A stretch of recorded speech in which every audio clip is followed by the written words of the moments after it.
I'm going to show you how you can check your RIA money transfer history. Now, if you want to check it, you do have to go to this RIA Help Center here. This is the URL. If you can't find it, just search up RIA and then you want to search up money transfer history like this, then you will be redirected to this website here. So just search it up and then tap on this RIA money transfer. Now, tap on this how to request your transfer history and then you'll be again redirected to this website. Now, from here, you will have to tap on here, click here to submit the form. This is where you can request your transfer history. Now, in here, you can see you will have to fill out this form.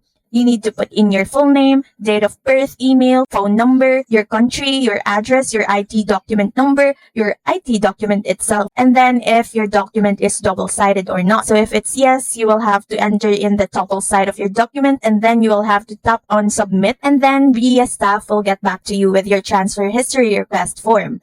After that, that's it. You will get your transfer history provided that all of your document that you apply here is valid. That's it for this video. I'll see you on the next one.